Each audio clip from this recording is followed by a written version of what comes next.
Recordando las características ópticas descritas por Fresnel, se definen las llamadas zonas de Fresnel.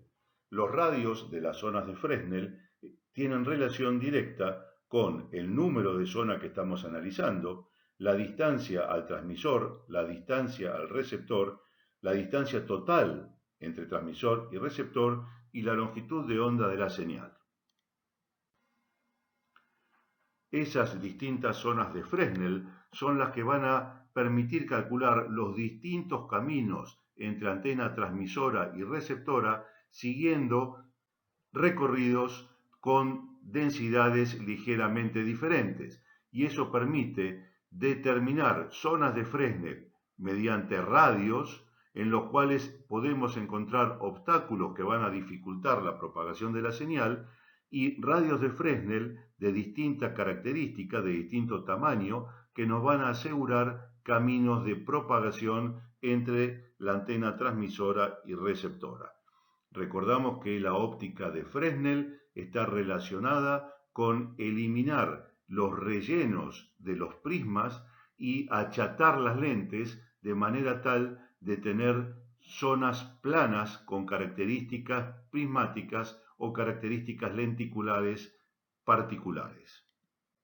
Vemos aquí una línea directa entre antena transmisora y receptora con un obstáculo natural que impide o hace más compleja la posibilidad de comunicación y cómo analizando, por ejemplo, la primera zona de Fresnel indicada por esta curva, podemos lograr una comunicación mediante un cambio en la dirección de la onda directa que va a permitir el enlace entre ambas antenas.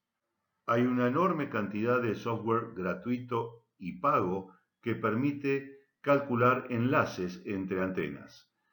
En estos distintos softwares se necesita ingresar información como potencia del transmisor, pérdida en decibeles de la línea de transmisión, ganancia de nuestra antena, potencia real radiada, altura de la antena y datos similares para el receptor, donde incluimos la sensibilidad del mismo. De esta manera, los distintos programas van a permitir, por ejemplo, determinar mediante estas líneas en verde zonas de propagación y estas líneas en rojo zonas donde la propagación va a estar cerrada por las características físicas del terreno, zonas de Fresnel, potencia, sensibilidad y posición relativa de las antenas. Cuando trabajamos en HF entre 3 y 30 MHz, se produce un tipo de propagación muy particular que se denomina propagación ionosférica. La ionosfera es la zona de la atmósfera ubicada entre los 50 y los 500 kilómetros de altura. En esa zona de la atmósfera vamos a ver que señales entre 3 y 30 MHz encuentran una especie de paraguas ionizado, un paraguas conductor que funciona como un espejo donde hará que las señales que impactan vuelvan con un ángulo similar hacia la Tierra. El fenómeno de ionización de la atmósfera consiste en el desprendimiento de electrones de los gases a esas alturas, fundamentalmente del oxígeno, del hidrógeno y del nitrógeno.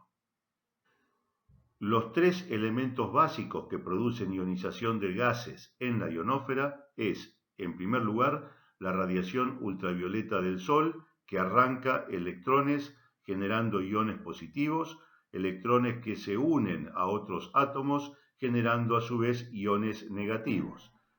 En segundo lugar, los rayos X provenientes básicamente del Sol, y en tercer lugar, los corpúsculos o micrometeoritos provenientes del espacio que producen un arranque mecánico de electrones de los gases de la ionosfera. El proceso de ionización, que le dará características particulares a la atmósfera en cada época del año, sigue distintos ciclos. El ciclo de largo plazo o ciclo solar de 11 años hace referencia a la cara del Sol que está apuntando hacia la Tierra. Como el ciclo solar dura 11 años, cada 11 años el Sol ofrece características muy similares de generación de ultravioleta, rayos X y micropartículas hacia la Tierra. Eso hace que exista este ciclo de largo plazo que modifica cada ese periodo de 11 años las características de la ionósfera. Las tormentas o relumbrones solares son grandes generadores de energía que van a ionizar a la atmósfera en periodos de tiempo extremadamente cortos que puede durar desde décimas de segundo hasta algunas horas. Los procesos de ionización violentos debido a las tormentas solares pueden producir cambios tan abruptos en la ionósfera que pueden incluso impedir la posibilidad de comunicación por propagación ionosférica durante un tiempo determinado. La latitud y longitud donde están ubicadas las antenas transmisora y receptora también tienen relación con las características de propagación ionosférica. Obviamente, equipos instalados cerca del ecuador, donde hay mayor cantidad de radiación solar, tendrán atmósferas más ionizadas que equipos en latitudes muy altas, donde los niveles de ionización son mucho más bajos.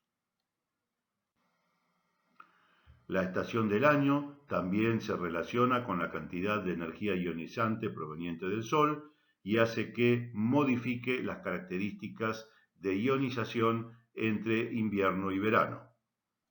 Existe de igual manera un ciclo diurno, ya que durante el día tenemos mayor ionización de las capas y durante la noche veremos que la mayoría de las capas desaparecen, de forma que las características de propagación son totalmente diferentes entre el día y la noche.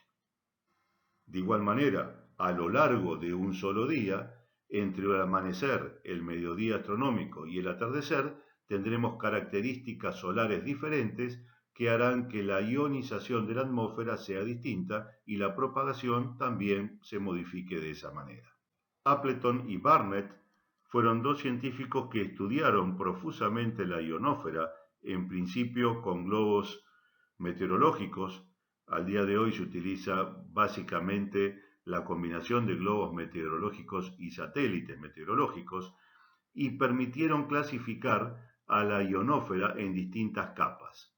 Las primeras capas, la A, B, C, no se consideran dentro de los cálculos de propagación ionosférica, ya que si bien contienen gran cantidad de gas por ser capas muy bajas, están muy pobremente ionizadas.